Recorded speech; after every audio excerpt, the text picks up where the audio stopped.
Airport staff mock black woman's disability. Moments later, the airline CEO steps in and fires them. They say airports are gateways to new beginnings, where travelers step onto shiny tiles, hearts pounding with excitement or trepidation about what lies ahead. But sometimes, behind the glossy floors and gleaming counters, lurk hidden shadows of prejudice. Meet Zenobia Monroe, a brilliant, determined African-American woman with a disability she's fought to conquer every day of her life. On what should have been a routine trip, Zenobia instead found herself the target of unforgivable cruelty from the very people hired to help her. Little did anyone know, the arrival of the Delta Airlines CEO would spark a jaw-dropping showdown that would change everything. Zenobia Monroe was used to stairs.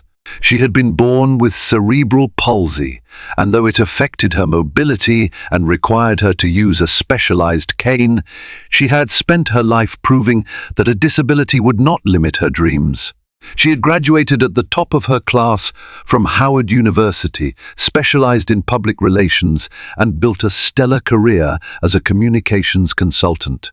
Zenobia prided herself on her confidence. Standing 5'6" with elegant braids and a poised smile, she'd learned to let ignorant whispers slide off her back until she arrived at Hartsfield-Jackson Atlanta International Airport that particular Monday morning.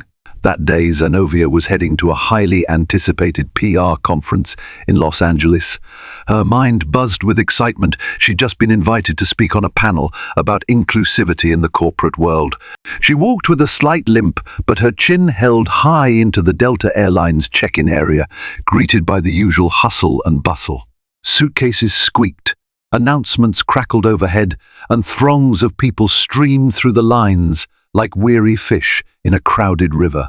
Zenobia wore a fitted navy business dress, immaculate makeup, and an unwavering expression of self-assuredness that often commanded respect. As she approached the counter to check in her luggage, she allowed herself a small smile. She was early, she had pre-checked in, and the only hurdle left was verifying her disability accommodations for pre-boarding. Everything was in order, at least. That's what she thought. A single mother with 2 young children clung to Zenovia's side in the check-in line. The kids observed Zenovia's cane with curious fascination, but Zenobia gave them a friendly smile. Children, she had found, had the purest form of curiosity, unbridled, but never malicious. The mother apologized for their staring, yet Zenobia waved it off. After all, children had no filter, and Zenobia loved their honesty. She reached into her bag to retrieve the small plush keychain shaped like a black cat and showed it to the kids. They giggled, breaking the tension. When it was finally Zenovia's turn at the counter, the agent, whose name tag read Roberta, barely looked up. She was a middle-aged woman with piercing eyes set behind thick lensed glasses. As Zenobia offered her boarding pass and ID, Roberta's lips curved into a disinterested line. "Name?" Roberta asked flatly. "Zenobia Monroe," Zenobia replied, placing her ID on the counter. Roberta stared at the ID for what felt like ages. Zenobia tried to remain patient. She'd been in many lines for accommodations, and some staff members simply took extra care verifying her information. But something in Roberta's demeanor felt off. The woman barely suppressed a sneer as her gaze flitted to Zenovia's cane, then back to Zenovia's face. Zenobia noticed the side-eye, but held her tongue. "One moment," Roberta said curtly, picking up the phone. She spoke in hushed tones to someone on the other end, while glancing intermittently at Zenobia. Zenobia was used to calls for supervisors when certain details needed to be checked, especially if a passenger had requested special assistance, wheelchair support, or pre-boarding. She usually chalked it up to standard procedure. Then Zenobia heard it, a muffled snicker from behind the desk. Another employee, a tall, lanky man with a salt and pepper beard named Craig, approached Roberta. They both cast quick glances at Zanovia's cane. Zanovia couldn't hear every word, but she picked up fragments. Exaggeration really needs it, and then more laughter. There was no mistaking the undercurrent of mockery. It wasn't the typical confusion Zanovia sometimes encountered. This felt targeted. Still, Zanovia tried to remain composed. She needed to get to her gate on time. She waited, carefully controlling her breath, doing her best to maintain a calm expression, even as a twinge of anxiety churned in her stomach. Finally, Roberta returned to Zanovia with an overly bright smile that dripped sarcasm. "We can process your check-in, Miss Monroe," she said, emphasizing the words as though Zanovia were at fault for something. "But your seat assignment has changed. We have you in a standard seat now, not the one with extra legroom that you apparently requested." Zanovia frowned. The seat with extra legroom had been recommended by her physical therapist to make sure she had enough space to stretch her legs. It wasn't some luxury, it was medically advisable. She had documentation. She rummaged in her bag for it. "There must be some mistake," Zanovia said. "My seat was verified in an email from Delta's Special Assistance Department. I have a note from my physician, MAM. You already said you're traveling alone. Are you sure you need all that extra space?" Roberta said, her expression contorting with condescension. This was Zanovia's first clue that she was dealing with more than standard red tape. She could see the smirk on Craig's face. Zanovia's pulse quickened with the indignity of it all, but she calmly handed over the letter from her doctor, forcing herself to keep her voice level. "I'm certain," she said firmly. "Please review this letter and check with the special assistance reservation. This seat arrangement is medically necessary. I also have priority assist for pre-boarding." Roberta took the letter and read it quickly, rolling her eyes as though the piece of paper was meaningless. Then she set it aside. "Let me see if I can call a supervisor," she said, sounding bored, turning away from Zanovia. She didn't wait for Zanovia to respond. Instead, Roberta leaned toward Craig and stage whispered, "I guess everyone thinks they can milk the system these days." Zanovia's cheeks grew hot. She clenched her jaw, ignoring the rush of anger swelling inside her. She had faced ableist remarks before, but something about the smugness of these employees, particularly at a major airline like Delta, which prided itself on superior customer service, felt humiliating. She swallowed the bitterness. She had a long journey ahead. She needed to save her energy. Zanovia took a quiet step to the side, leaning on her cane, and waited.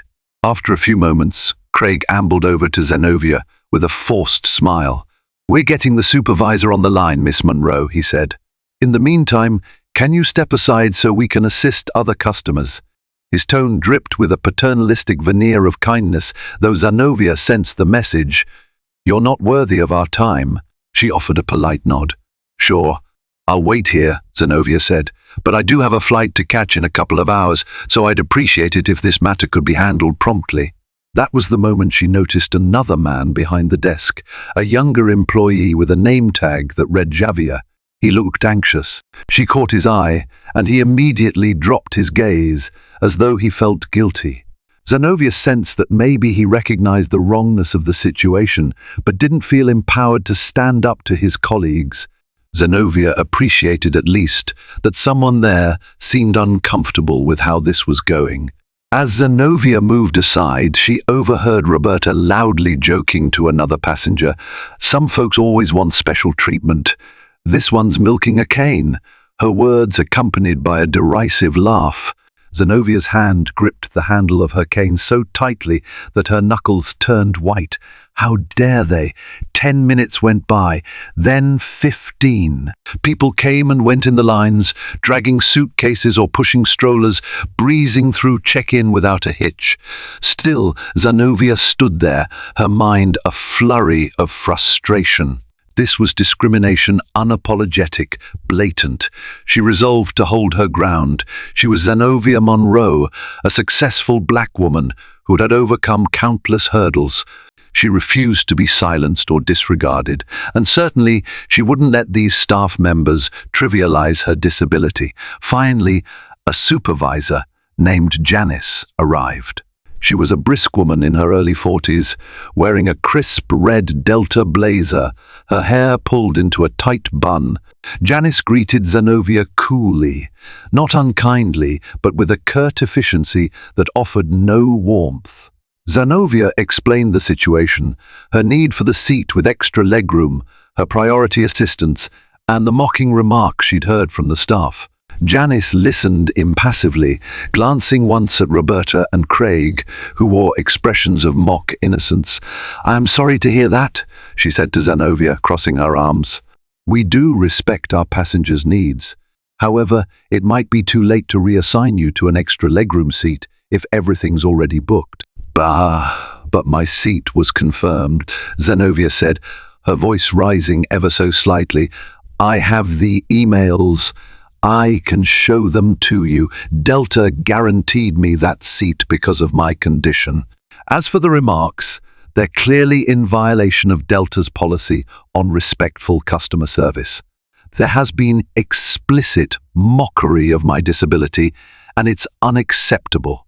Janice pursed her lips, glancing over Zenovia's documentation. "All right, Miss Monroe, let me see what I can do. Do you have any proof of these remarks?" Zenobia felt her jaw clench. "The proof is in how your staff has treated me. Javier there can back me up," she said, gesturing to the visibly uncomfortable younger agent who seemed to freeze in place. Janice sighed, turning to Xavier. "Xavier, did you hear anything unprofessional?" He hesitated, shifting on his feet. Craig shot him a lethal glare. Javier looked between Zenobia and his colleagues, obviously torn. Zenovia's heart sank as she saw the fear in his eyes. He slowly shook his head. "I mean, not exactly. Maybe just some jokes that, might have been misunderstood." Zenobia closed her eyes for a moment in disappointment. She understood that Javier was a junior employee worried about his job. Still, his refusal to speak up stung. Janice shrugged. "You see, it might be a misunderstanding. Nevertheless, I'll do my best to reassign you. Maybe we can accommodate you in an exit row seat with more legroom." Roberta let out a scoff. "Exit row seats require an able-bodied passenger, Janice," she pointed out, as though Zenovia's disability automatically disqualified her from that row. Zenovia's anger flared. "My disability doesn't prevent me from assisting in an emergency if needed, but I'm happy to move to a seat that meets my physician's recommendations." "You do have a policy for special needs passengers, correct?" Janice offered a tight smile. "We do. Allow me to check our system further. Please wait by the side." Zenobia found herself once again stuck in limbo while Janice typed away. She tried to ignore the incessant eye rolls and under-the-breath comments from Roberta and Craig. She spotted multiple travelers glancing her way sympathetically, but no one intervened. In that moment, Zenobia wished her fiancé, Marcus, was with her, someone who would stand by her side, witness the injustice, and reaffirm that she wasn't imagining it. But Marcus was traveling for business in Europe, unreachable until he landed. Zenobia was alone in this confrontation. Suddenly, Zenovia's phone buzzed with a text from her mother. "Have a safe flight, baby girl. Can't wait to hear about your big panel. Love you." Zenobia fought back tears at the kindness of her mother's words. She resolved again, fiercely, that no one would diminish her or belittle her disability. Not these staffers, not anyone. After nearly 30 minutes of waiting, Zenobia was finally given a seat in Delta Comfort Plus, which offered a bit more space. However, Janice claimed the flight was fully booked, so Zenobia wouldn't be guaranteed an empty adjacent seat. Zenobia grudgingly accepted, telling herself that at least she had some extra legroom. Yet The sting of the employee's contempt lingered. With her boarding pass in hand, Zanovia passed through security and arrived at the gate.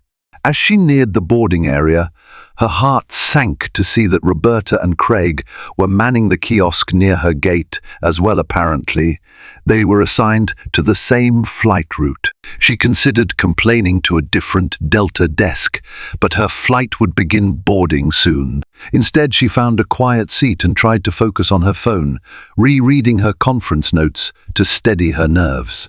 While she sat, Zanovia noticed Javier, the younger employee, approaching her tentatively. He looked nervous. Glancing around to ensure Roberta or Craig weren't watching, he said in a low voice, "Miss Monroe, I just want you to know I'm sorry for all that. I know it was wrong, but I'm on probation as a new hire," and Zanovia looked up, meeting his eyes. "I understand," she said softly, though her disappointment remained. "It's not easy to stand up to your co-workers, especially if you're new. But what they did mocking a passenger's disability was hateful, and your silence let them keep doing it." He swallowed. "I know. I feel terrible. Look, if it helps, I can file a short note in the system about the incident. It might not do much, but at least there'll be a record that they were out of line. And I want to apologize, personally. You deserve better." Zanovia gazed at him, seeing genuine remorse in his eyes. "Thank you," she said. "I appreciate it. If you can leave a note, please do. At least it's something." Javier nodded quickly. "I will. And listen. If they cause you more problems, He paused, his gaze darting to Roberta, who was approaching with that same smug look on her face. "I have to go," he finished in a whisper, then hurried off. Roberta gave Zanovia a once-over, her eyes narrowing, before marching back to the gate counter. A chill crept up Zanovia's spine. She had the sinking feeling that these employees took her quiet refusal to lash out as a sign of weakness, and they might continue to give her trouble. Moments later, Zanovia's name was called over the PAR system. "Passenger Zanovia Monroe, please approach the gate desk." Zanovia sighed and stood, leaning on her cane to maintain balance. She slowly made her way to the counter, mindful of her posture. "What is it?" Zanovia asked, doing her best to keep her tone polite. Craig, looking overly official, glanced at Zanovia's carry-on bag. "We need to check the size of your carry-on in the baggage sizer," he said, "just to be sure it meets regulations." Zanovia frowned. She'd flown with that bag dozens of times without incident. "It meets the standard carry-on dimensions," she replied. "It's a standard 22-inch roller bag. Delta policy states 22 x 14 x 9 inches. I'm fully aware." "Rules are rules," Roberta chimed in sweetly, gesturing to the baggage sizer near the desk. She wore a saccharine grin that belied her malice. Some people think they can bypass them. Zanovia realized they were trying to hassle her, further likely to amuse themselves. Despite her frustration, she rolled her bag over to the sizer and slipped it in. As expected, it fit perfectly. Roberta looked mildly disappointed. "All right," Zanovia said, turning to leave. "Anything else?" "Ma'am," said Craig, stifling a smirk, "can you confirm you're able to move about the cabin unassisted? Because, if not, you might need a wheelchair seat in the back of the plane." Zanovia's nostrils flared. "My disability does not require a wheelchair," she stated through clenched teeth. "And I have medical documentation to prove I'm fit to fly in my assigned seat." Craig shrugged. "Just checking." He feigned a look of concern, but Zanovia saw right through it. She nodded curtly and returned to her seat. Her hands shook with anger as she opened her phone. She decided she needed to write a quick email or note to Delta's customer service about this. She typed up a short summary, staff mocking her, failing to honor her seat assignment, repeated targeted harassment. Zanovia wasn't sure how quickly they'd respond, but she had to do something. She hit send, hoping the squeaky wheel would get the grease. Finally, it was time to board. Zanovia had priority assist. Due to her disability, she'd paid for it and had medical backing. Passengers with disabilities as well as first class were usually called first, but Roberta seemed to skip over Zenovia's name when making the announcement. She called first-class passengers, families with small children, and active military. Zenovia walked to the gate, waiting to be let through. Roberta waved her away. "Ma'am, you're not on the first-class list," she snapped. Zenovia held up her priority assist pass. "I'm pre-boarding because of my mobility. I'm entitled to early boarding to get settled." Roberta glanced at the pass and scoffed. "Well, I must have missed that. Wait off to the side until I call you," Zenovia bristled. Several other passengers who overheard offered Zenovia concerned looks.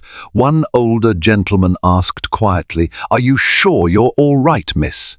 Zenovia forced a polite smile and said, "I'll be fine, thank you."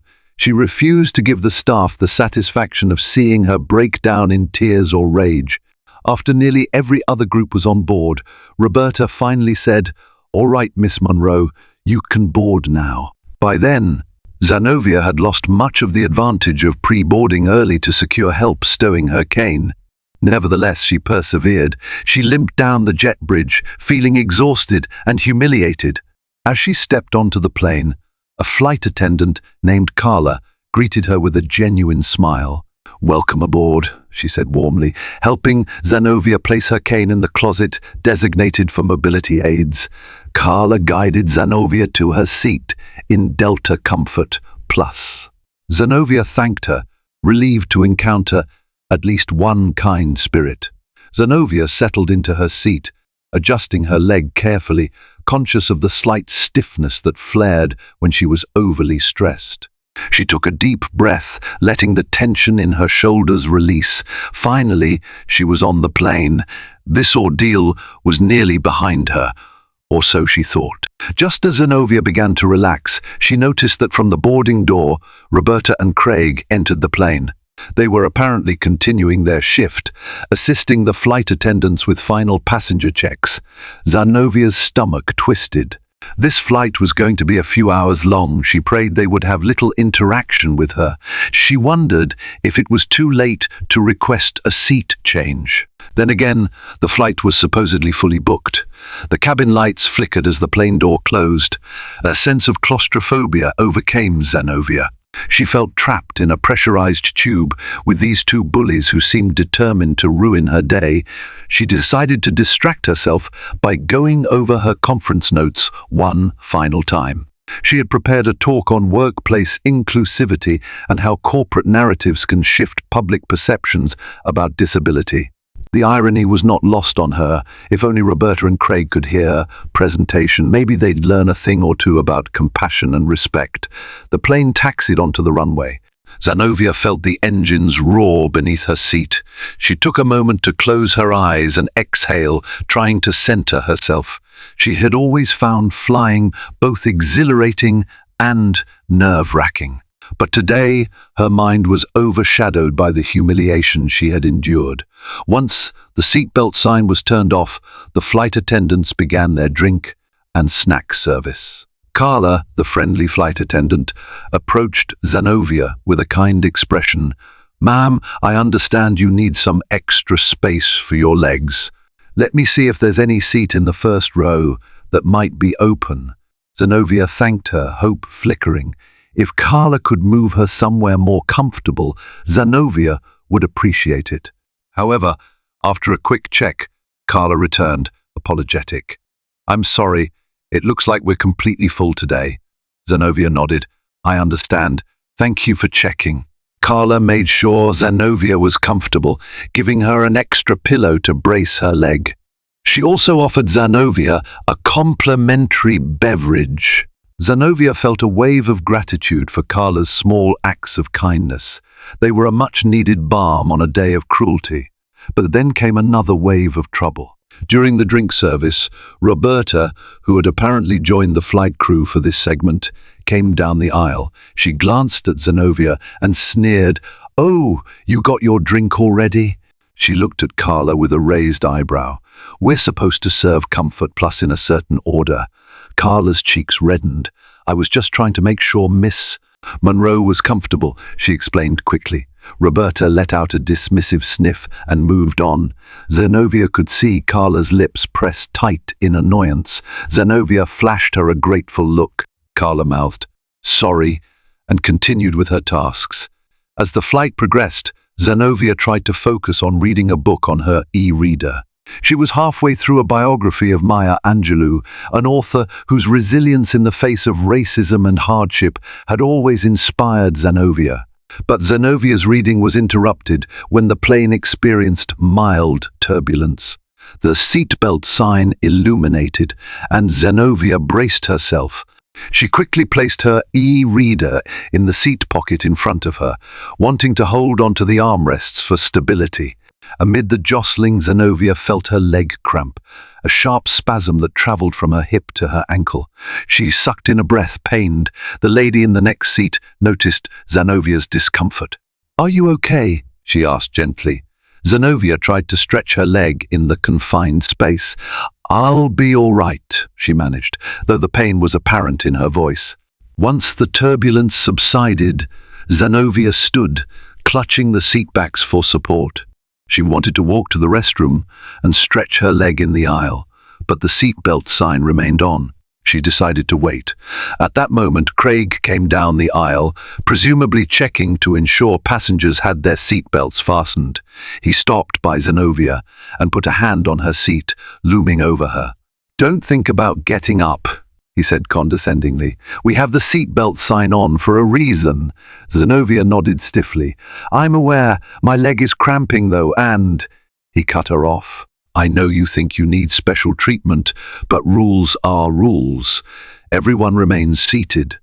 Zenobia felt a flush of anger. "It's not about special treatment. I have a medical condition."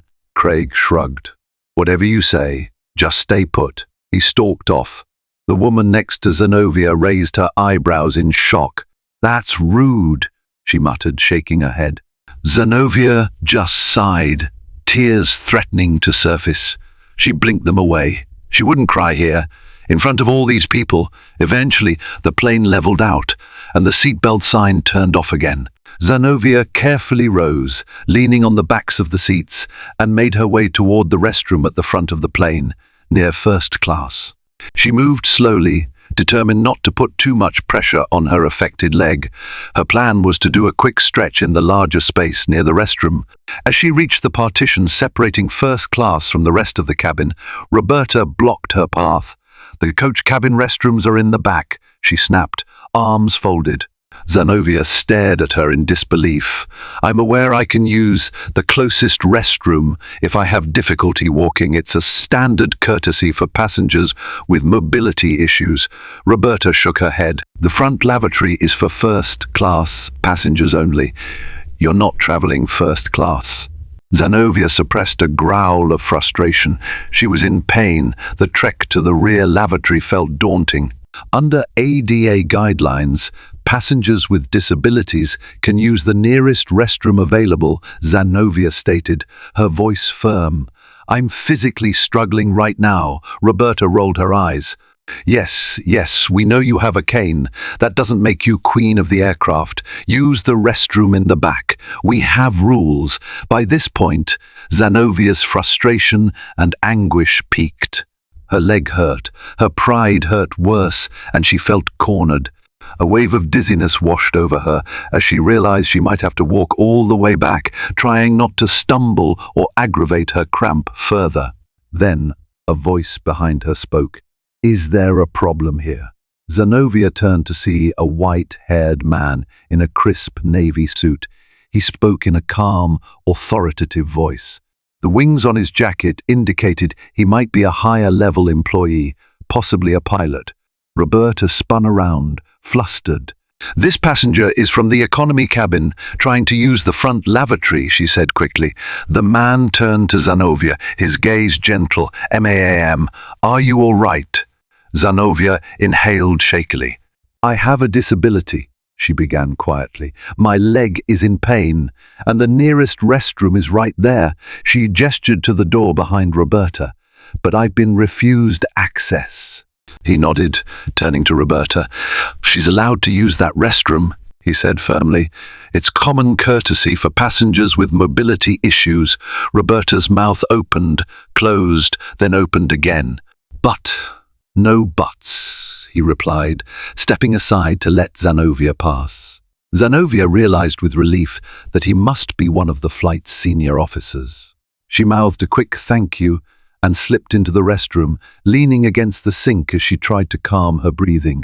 She heard the man quietly reprimand Roberta outside the door. Zanovia closed her eyes, letting a wave of relief wash over her. For the first time since she'd entered the airport, she felt like someone with authority had her back. Once she emerged, the senior officer gave her a polite nod. Zanovia returned to her seat, ignoring the hateful glare Roberta shot her from across the cabin. The woman next to Zanovia gave her a sympathetic smile. "That was intense," she whispered. Zanovia just exhaled.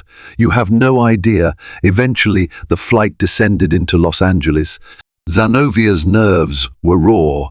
She'd never imagined she'd spend an entire flight fending off harassment from staff. As soon as the seatbelt sign was off, Zanovia braced herself with her cane and prepared to disembark. She was grateful to see Carla, the kind flight attendant, waiting by the exit row, ready to hand Zanovia her cane. "I'm so sorry about everything," Carla whispered. "I can't override their authority, but I really hope you'll report this. None of that should have happened." Zanovia nodded. "Thank you," she said sincerely, her voice trembling with pent-up emotions. "I appreciate your kindness." As Zanovia stepped off the aircraft, she noticed a cluster of uniformed personnel near the gate. One, in particular, stood out. A tall, charismatic man in a suit, his hair impeccably styled, exuding an aura of quiet power. He was surrounded by a few anxious-looking airport managers. Zanovia recognized him from news segments and company newsletters. Ed Bastian, the CEO of Delta Airlines. What on earth is he doing here? Zanovia thought, her heart quickening. Ed Bastian appeared to be engaged in conversation with a group of airport staff, presumably discussing typical business matters. But as Zanovia limped toward the gate area, she saw him glance her way. Something in his expression shifted from polite interest to concern as he noticed her cane and the haunted look in her eyes. And then, behind Zanovia, Roberta and Craig disembarked, their voices carrying as they ridiculed Zanovia's faux disability among themselves. Zanovia's ears burned as she caught the tail end of Craig's sneer. She was probably just milking that cane for free upgrades. In that moment, Zanovia could see Ed Bastian's face change entirely. His eyes hardened, his posture stiffened. He held up a hand to hush the managers. He'd clearly heard every word. The entire group turned to watch as Zanovia made her way toward baggage claim. "Excuse me," Ed Bastian said loudly, calling to Roberta and Craig. "Is that passenger under your care?" He pointed at Zanovia. The staffers froze. Zanovia slowed, uncertain if this moment was real. Everyone in earshot suddenly paused, sensing a confrontation. Roberta flushed. Craig shifted uncomfortably. Well, yes, sir," Craig said, his eyes flicking nervously to Zanovia. "But she's all set now. She was just mocking her disability." Ed Bastian's voice was steely, echoing through the corridor. The onlookers seemed to shrink back, enthralled by the spectacle. Zanovia felt her heart pound in her chest. She was stunned. She'd never imagined the CEO would be right here, let alone confronting the staff about her mistreatment. A hush fell. Roberta tried to smile politely, but it came out as a grimace. "No, we were just enough," Bastian said, shaking his head.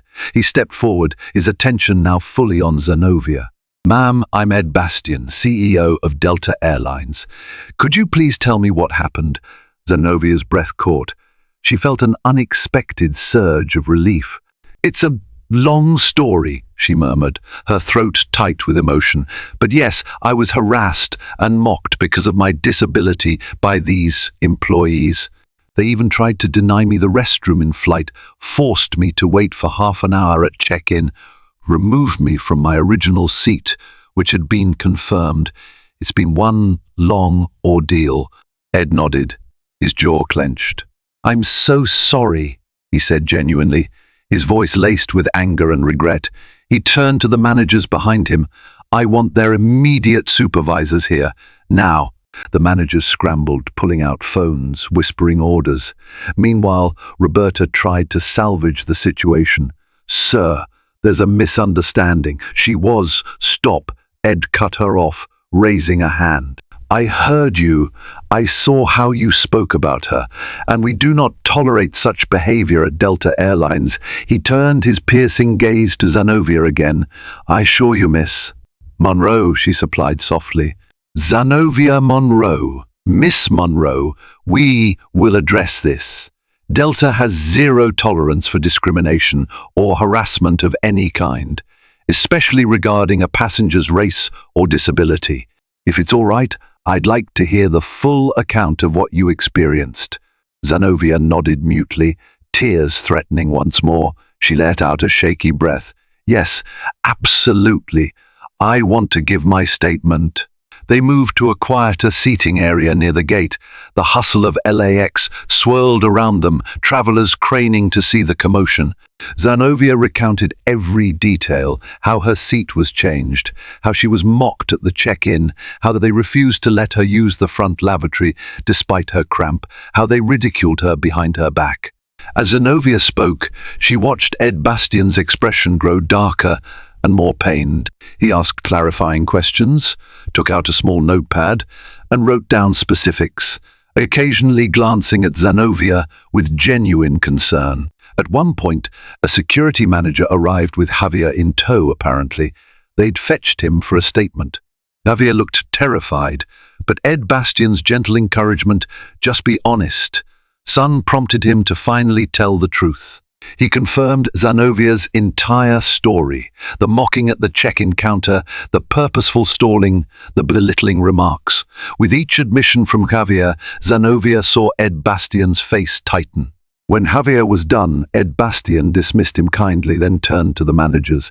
"I want those employees, Roberta and Craig, formally pulled from duty, effective immediately," he said coldly. "Suspend them pending an internal investigation. I'll be following up personally," Roberta gaped. "Suspended? You can't do that. I've been here for 15 years. Delta doesn't keep employees who actively harass or discriminate against passengers," Ed Bastian replied, his voice unwavering. "We will investigate thoroughly, and from what I've witnessed, the outcome seems clear. You can address your concerns." With HR Craig's face turned pale. "I'm sorry, sir. It was a misunderstanding." But Ed Bastian stood up, effectively ending the discussion. "You'll have a chance to explain yourselves. For now, please step away from this passenger and go with the supervisors. They'll walk you through the termination process if the investigation confirms these allegations." The shock in Roberta's and Craig's eyes was palpable. They stumbled as security led them away. Zanovia watched them go, feeling a rush of relief mingled with exhaustion. She'd been humiliated, cornered, made to feel small, and now justice was being served in a swift, decisive manner. Ed Bastian turned back to Zanovia. "Miss Monroe," he said softly, "there are no words to truly apologize for what you went through, but I hope we can start making it right. Let's arrange a car service to your destination, and I'd like to offer you a full refund of your flight, plus a first-class upgrade on your return trip or any Delta flight of your choosing. More importantly, I want your help in educating our staff. If you're interested, we'd love for you to consult on a workshop about the experiences of passengers with disabilities." Zanovia's eyes widened. She swallowed hard, her voice trembling with gratitude and leftover anger. "Thank you. I appreciate that. I do. But I mostly want to make sure other people never go through what I did." He nodded solemnly. "I promise you I will do everything in my power to ensure that. This is not who we are as a company, and it's not who we should be as humans." Tears slipped down Zanovia's cheeks. She allowed herself to feel the full breadth of the day's emotional weight, the humiliation, fear, and anger, now mixed with an overwhelming sense of relief and vindication. "I believe you," she whispered, giving Ed Bastian a watery smile. In that moment, Zanovia realized the power of speaking up, of refusing to be silenced or belittled. It had been an excruciating ordeal, but finally she was being heard. Finally, she was being treated with dignity. The next few hours felt surreal. Zanovia, still shaken, collected her suitcase from baggage claim. One of Ed Bastian's assistants had arranged for it to be expedited. A sleek black car waited to take her to her hotel. The driver was courteous, helping Zanovia with her luggage, ensuring she had everything she needed for her ride across Los Angeles. Zanovia was used to hustling for cabs or ride shares, so this immediate 6IP treatment felt jarring. She couldn't help but still feel shaky, so she steadied herself, letting the driver handle things. As the car pulled away from LAX, Zanovia stared out the window at the palm trees that lined the freeway. She reflected on how quickly things had shifted from hopelessness to empowerment. Just a few hours ago, she'd been in tears, ridiculed for her disability. Now, the CEO of Delta had personally intervened, promised an investigation, and set in motion the firing of those who tormented her. Zanovia thought of how the conversation might play out with her fiancé, Marcus, and her family. She could already imagine her mother's protective fury. "Nobody messes with my daughter." Zanovia smiled, touched by the mental image. Her father would be outraged too, but also proud of how she'd handled the adversity. The next morning, Zanovia awoke in her plush hotel bed, still processing everything. She had a keynote panel to attend that afternoon. Though her spirit felt a bit bruised, Zanovia was determined to push through. She was in Los Angeles for a reason, to speak about creating inclusive narratives within corporations. She had more reason than ever to champion that cause. When Zanovia arrived at the conference center, she was greeted warmly by fellow panelists. She recognized some from the PR world, including a wheelchair-using executive from a major tech firm who Zanovia admired. Sharing a private moment, Zanovia confided the events of the previous day. The executive's eyes widened in sympathy and outrage. "That's unacceptable," they said. "I hope you pursue every available channel to make sure those employees face consequences." Zanovia nodded with a small smile.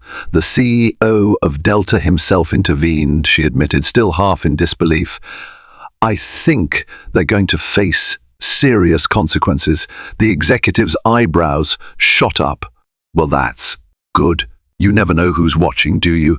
Their words resonated. Zanovia carried that notion into the panel discussion. She spoke passionately about how corporations need better training on accessibility and inclusivity. She shared her belief that real, lived stories like hers should shape corporate policy.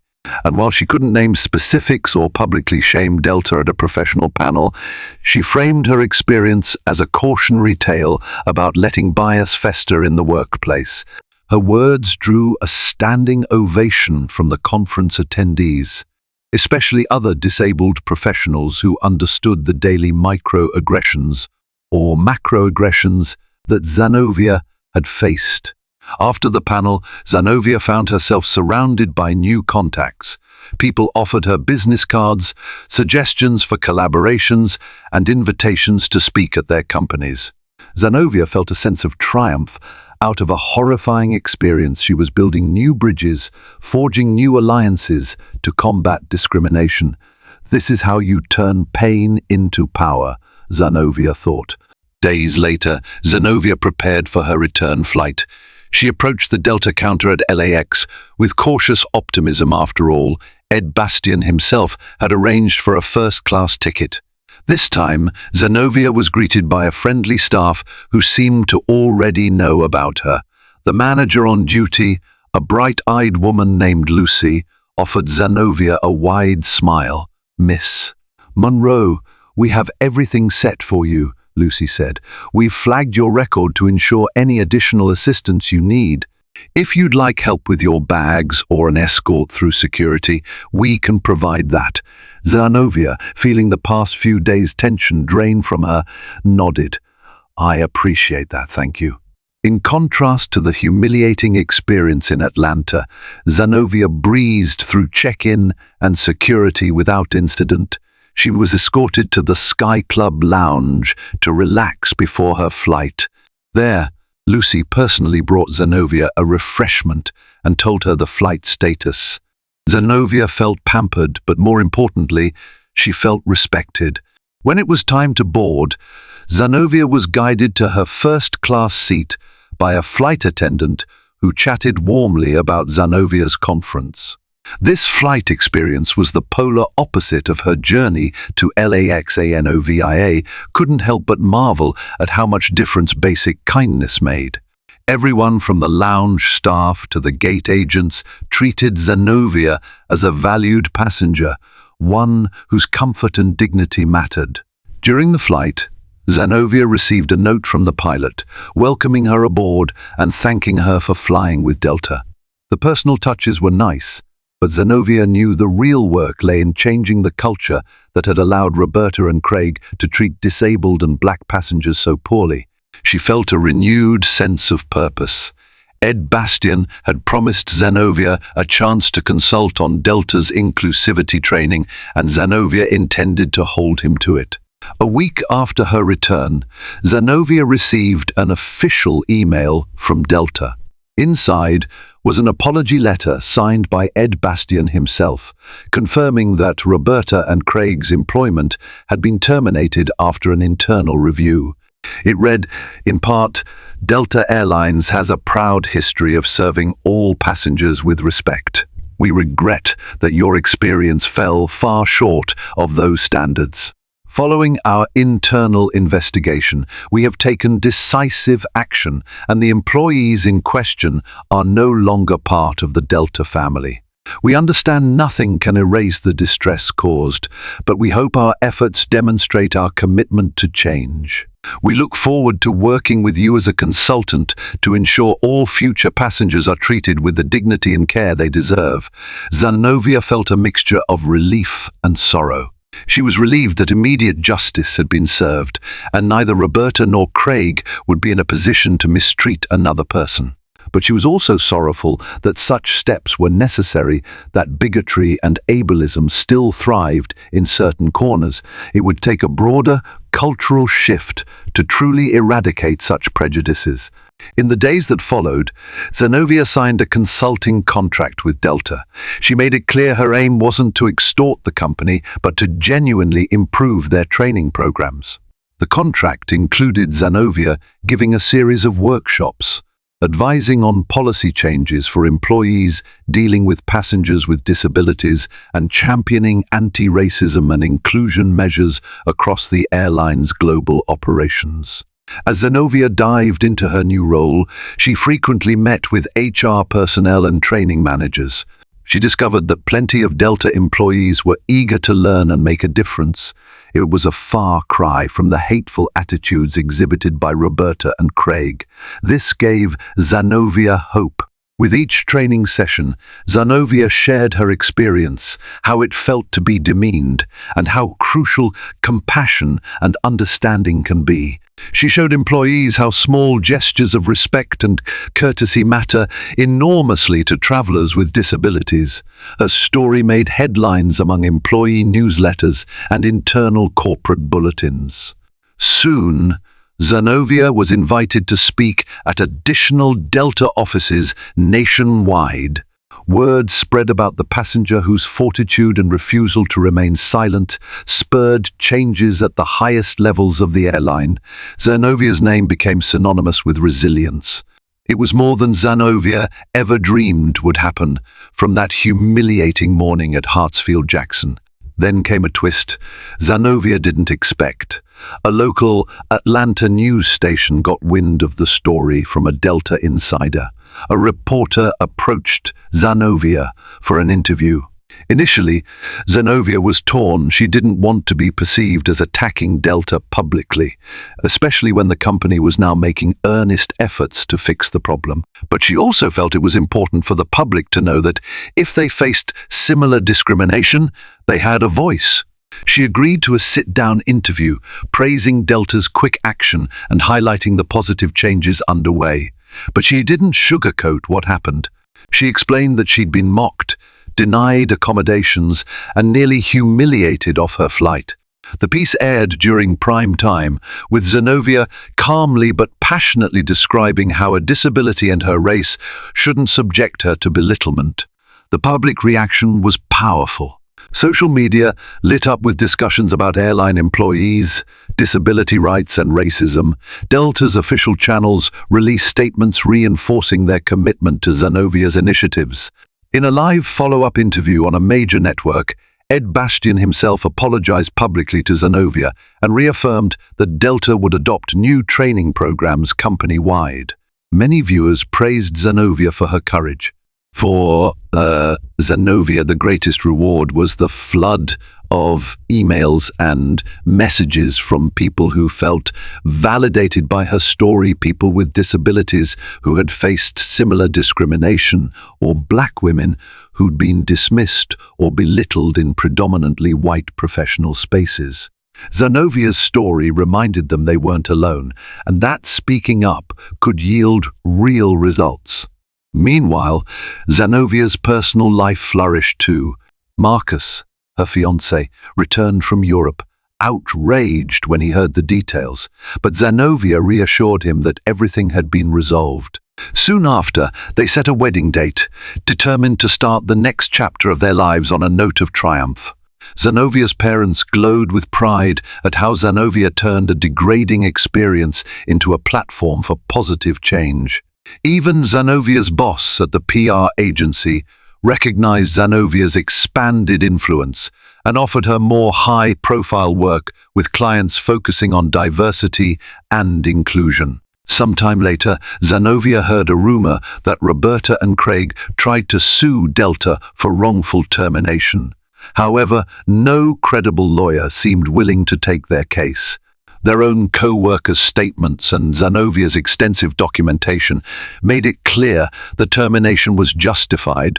The rumor was that they ended up blacklisted from many travel industry jobs. Karma had indeed struck back. Zenobia, though, took no joy in their downfall. She found closure in the knowledge that their behavior wouldn't victimize another traveler. Months rolled by, and Zenovia's life had seamlessly woven her role as a communications consultant with that of a disability rights advocate. She worked closely with Delta's new VP of Diversity and Inclusion, shaping updated training modules that included role-playing scenarios on empathy, disability awareness, and the importance of respectful language. Delta's flight crews began receiving these trainings, and Zenobia occasionally sat in to observe. She saw the genuine engagement from pilots, flight attendants, and ground staff alike. Ed Bastian and Zenobia formed a unique working relationship built on mutual respect. He recognized Zenovia's expertise and her authentic perspective as a black woman with a visible disability. She appreciated his willingness to leverage corporate resources for real systemic improvement. In internal promotional materials, Zenobia was often quoted, "Treat every passenger like they matter because they do. A wheelchair, a cane, a limp, none of it lessens their dignity." Soon, other major airlines took notice. Zenobia started getting calls from Southwest, American Airlines, even international carriers like British Airways. Each wanted to learn from Zenovia's approach, hoping to replicate her training strategies. Zenovia's small consulting business boomed. She traveled the country, giving lectures, sharing her story, and championing a future where no passenger feels minimized because of a disability or race. Looking back, Zenobia sometimes marveled at how a nightmare at the airport turned into a catalyst for changing an entire corporate culture. She still remembered the sting of those first humiliating moments at the check-in desk, how Roberta and Craig's sneers had made her feel powerless. But Zenobia also recalled how that helplessness shifted into righteous determination, how the quiet, distressed employee Javier found enough courage to tell the truth, how one outraged CEO stepped in, proving that corporate leaders can do the right thing when they act with integrity. In her final training session of the year, Zenobia stood at a podium in front of hundreds of Delta employees and top executives at a massive auditorium in Atlanta. She spoke from the heart. "When I was a little girl, my mother always told me, 'Zenobia, the world might see your cane before they see you, but never let that stop you from standing tall.' I didn't understand the power of that message until I was forced to stand tall in the face of humiliating discrimination. We have to do better. We have to see each other as human beings first." This training, these new policies, they're only the beginning. Each day you come to work, treat every passenger like they matter, like you matter. She paused, scanning the crowd. There were tears in some eyes, thoughtful nods in others. Ed Bastian was there in the front row, clapping earnestly. Zenobia knew they all had a long way to go, but the journey was underway, and that was something worth celebrating. Zenobia Monroe never asked for fame or attention, she only asked for respect and dignity. Her story became living proof that when injustice rears its head, standing up for yourself can spark the changes the world needs. And in that new dawn, Zenobia found renewed faith that the human spirit, when tested, can rise above ignorance and hate. Zenobia Monroe's story is a powerful reminder that one voice can ignite monumental change. In standing her ground against humiliating discrimination, she not only secured her rightful dignity, but also propelled one of the world's largest airlines to transform its culture from within. By choosing courage instead of silence, Zenovia's actions shed light on deep-seated biases, proving that when good people stand up, powerful institutions take notice. Her journey is far from over, yet each workshop she leads and each personal story she shares carries a ripple effect for every individual who's ever been told they don't belong. Ultimately, Zenovia's victory isn't just hers alone, it's a testament to the quiet strength each of us holds. If her journey moved you and opened your eyes, please give this video a thumbs up, share it with friends, and hit that subscribe button to join our community. Your support helps amplify stories that matter.